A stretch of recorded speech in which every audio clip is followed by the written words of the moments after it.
Bonjour, nous sommes le vendredi 14 décembre 2018 et l'autre jour j'avais entrepris de vous écrire un billet sur le Brexit, mais vous n'avez jamais pu deviner que c'est de ça que je voulais vous parler parce que j'ai pensé qu'il fallait d'abord faire une introduction sur la collapsologie où j'allais poser la question de savoir si le Brexit est un exemple de système qui s'effondre. Et une fois que j'ai commencé à parler de collapsologie, je me suis dit qu'il fallait penser à la manière dont les États qui sont les nôtres peuvent s'effondrer. Et une réflexion m'est venue sur le fait que ce sont les contre-pouvoirs qui craqueront les premiers. Et que si un ennemi d'une nation voulait encourager son effondrement, il ferait un effort tout à fait particulier pour s'en prendre à ces contre-pouvoirs. Et un exemple qui me venait de l'actualité, c'est bien sûr les attaques qui sont portées contre les journalistes, en particulier dans les manifestations des Gilets jaunes, mais aussi en dehors de cela, parmi des partis qui se présentent pourtant comme étant des partis de type démocratique et en faveur de la survie de nos nations occidentales. Alors cette fois-ci, je ne vais pas me laisser perdre en route. Je vais commencer par vous dire que je parle du Brexit et je vous parler du Brexit. Et c'est peut-être incidemment par la suite que je vous parlerai des contre-pouvoirs et de la collapsologie en général. Vous avez dû le voir, les affaires de Madame Theresa May ne s'arrangent pas. Elle a dû faire marche arrière il y a quelques jours à toute allure devant un vote qui s'annonçait beaucoup trop défavorable sur sa proposition de formule pour le Brexit. Ça s'est transformé en un vote de méfiance, de défiance à son égard, dont elle est sortie vainqueur par une majorité qui peut sembler confortable. Mais le fait qu'il y a, si je m'en souvenir, 117 députés de son propre parti conservateur qui ont voté contre elle, évidemment, est un très mauvais signe. Alors, qu'est-ce qu'elle a dit ? Elle s'est rendue compte que sa proposition de Brexit, sa formule, n'était pas du goût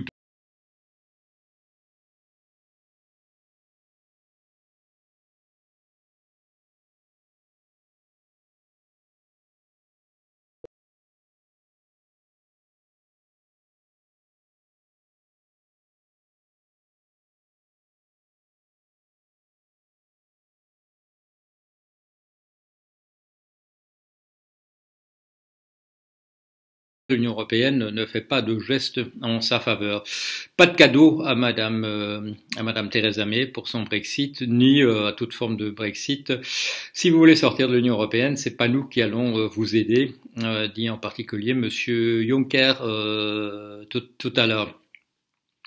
Alors, qu'est-ce que ça devrait à quoi est-ce que ça devrait nous conduire en termes de remarques générales, de conclusion? La première, je crois que c'est que des efforts qui sont faits maintenant pour désintégrer des choses qui se sont intégrées, sont des tentatives qu'il ne faut probablement pas encourager. Nous avons de l'ordre, je crois, de 200 pays. C'est déjà bien difficile de les amener à voter ensemble sur une motion quelconque. Si on se retrouvait bientôt avec 400 pays, 600 pays, 800 pays, les choses ne s'arrangeraient pas. On oublie les gens qui nous parlent de souverainisme, qui nous parlent de rester à notre niveau entre nous, oublient qu'ils parlent au nom de pays dont les multiples provinces ont mis beaucoup de temps à s'intégrer pour produire l'unité qui est aujourd'hui la France, qui est aujourd'hui l'Italie. Les États-Unis aussi, l'ancienne URSS, mais même la Russie, c'est un ensemble de régions qui ont leurs particularités.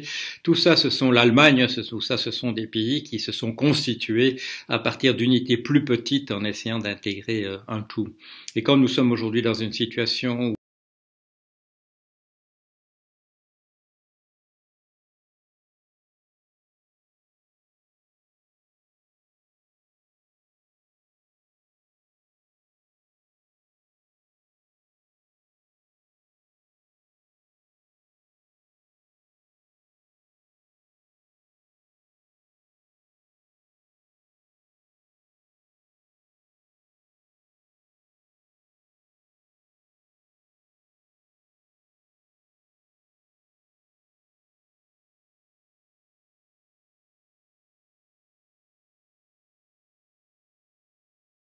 une Europe des marchands, l'Europe, la zone euro également. Mais est-ce que ça veut dire que la tentative elle-même d'intégration est une mauvaise chose?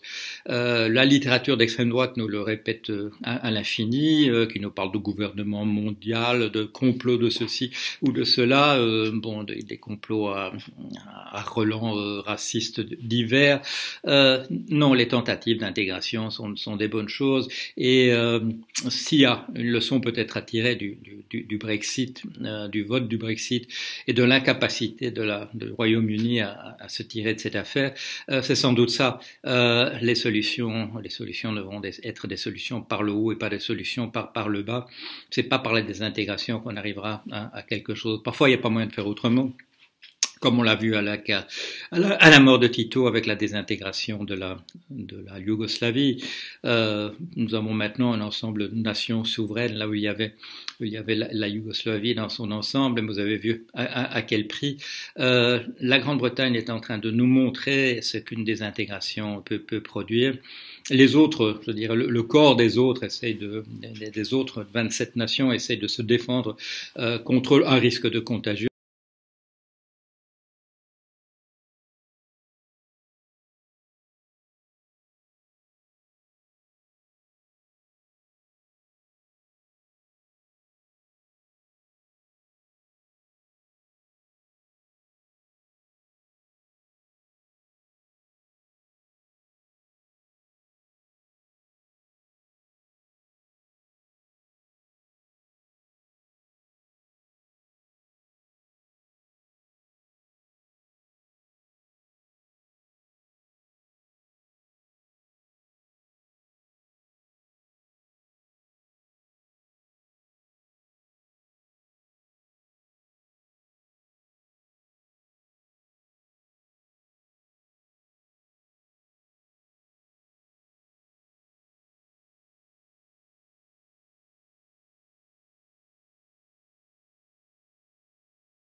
Il n'y a pas, hein, il est révélateur qu'il n'y a pas en Grande-Bretagne, il n'y a pas de tentative manipulée de l'extérieur ou spontanée de s'en prendre en particulier aux journalistes.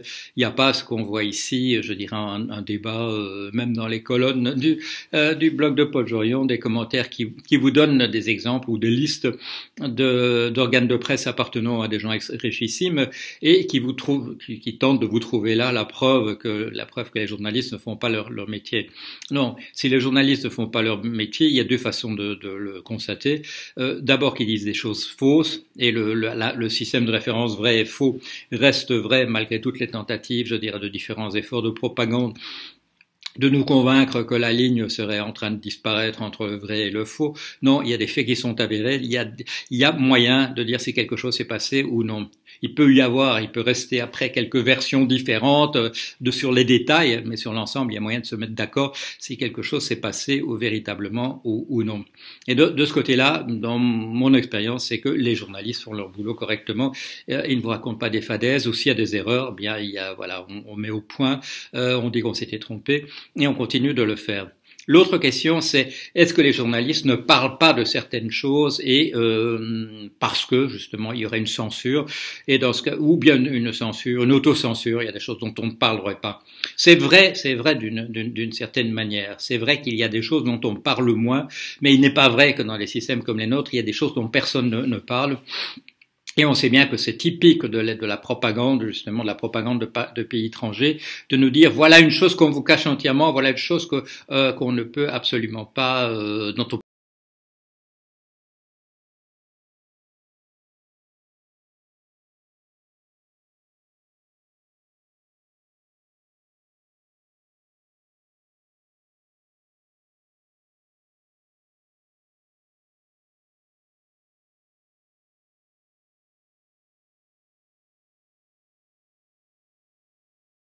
leçon avec un titre accrocheur du type on nous cache que, personne ne nous parle que de, etc., etc.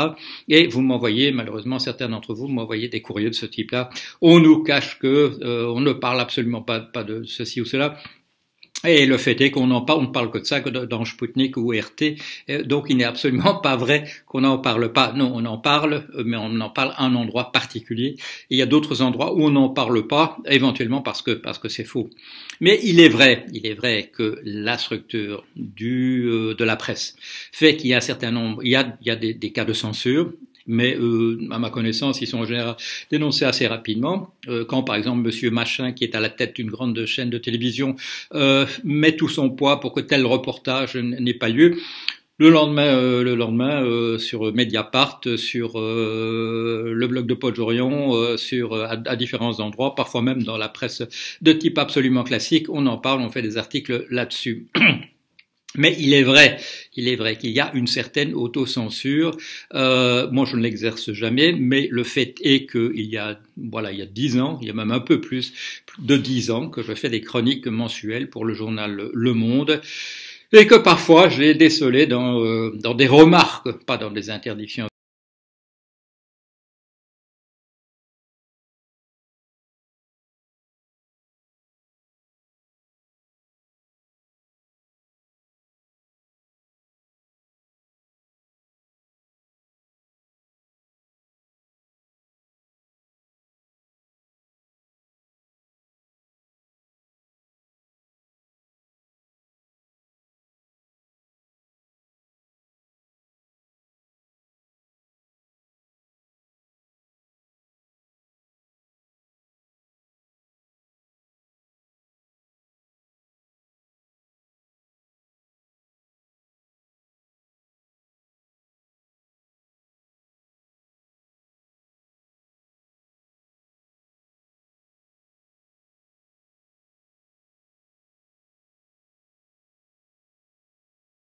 le fait qu'il y ait en Angleterre un ministère, un cabinet ministériel parallèle créé par l'autre parti qui répond de manière systématique à ce qui est proposé par l'un ou par l'autre. Ces choses-là ont l'air de résister jusqu'ici. Mais on voit des craquements, on voit des fêlures, et qui sont pas liées simplement au fait que les deux grands partis, travaillistes et conservateurs, sont clivés sur cette question du Brexit. Mais on voit comme aux États-Unis, avec un président qui ne respecte aucune des règles implicites, on voit apparaître rapidement qu'il y a des règles implicites et qu'on pourrait tenter les uns ou les autres de jouer sur le fait que ces règles implicites sont justement implicites dès qu'elles ne sont pas écrites et qu'on pourrait jouer contre elles. Un bon exemple, c'est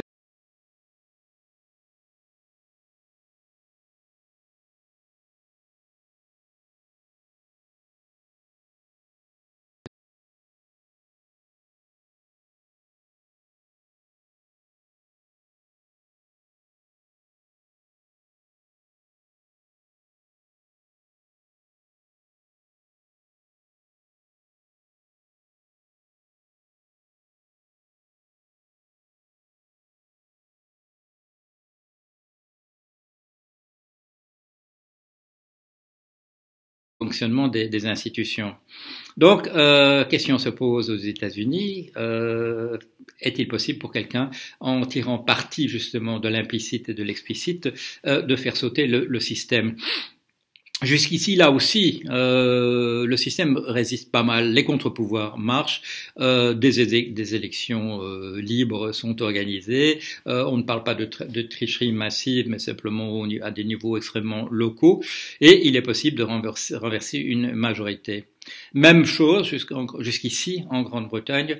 Le pays semble avoir résisté à la désorganisation qui résulte de cette très très mauvaise initiative, c'est-à-dire une initiative de désintégration, et qui achoppe justement sur un endroit où l'intégration a été nécessaire, absolument indispensable pour que la paix s'installe. Vous pensez bien entendu au nord de l'Irlande et à la nécessité qu'on ne réintroduise pas une frontière dure à l'intérieur de l'Irlande. Si vous regardez les développements d'hier avant-hier, tout ça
très attention. Il faut faire très attention au pouvoir en place, au contre-pouvoir et à ce que je viens de signaler cette fois-ci, la possibilité pour des démagogues de jouer sur le fait que toutes les règles ne sont pas écrites de manière explicite et que dans les interstices qui avaient été laissés là parce qu'on croyait que la décence ordinaire, que les bonnes manières allaient survivre de toute manière, qui permettent à des personnages de jouer là, ou à des démagogues sur un plan politique de parler du retour à la nation, de retour à ceci ou à cela, telle ou telle valeur, et qui ferait que, en fait, ils apparaîtraient comme les agents d'un effondrement plus généralisé, qui risque à ce moment-là de devenir contagieux.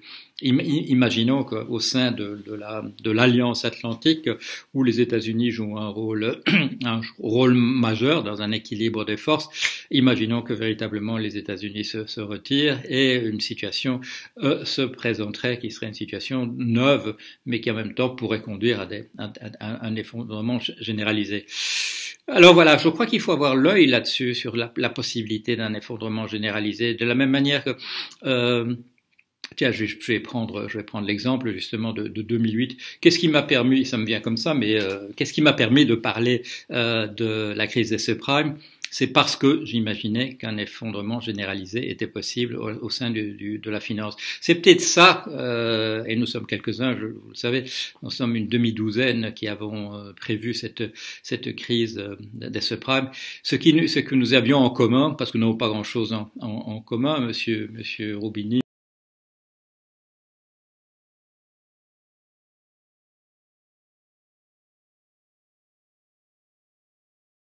que l'ensemble des autres n'avaient pas imaginé. Pensez à monsieur Greenspan à la tête de la Federal Reserve qui en 2006 nous dit nous sommes en vitesse, nous avons atteint l'altitude de croisière et nous sommes en pilote automatique. Ce monsieur-là n'était pas prêt à parler d'un effondrement éventuel, ça n'apparaissait même pas sur son écran radar. Voilà, allez, une petite réflexion sur le Brexit et sur des choses qui sont liées au cadre dans lequel cet effondrement éventuel est en train de se dérouler.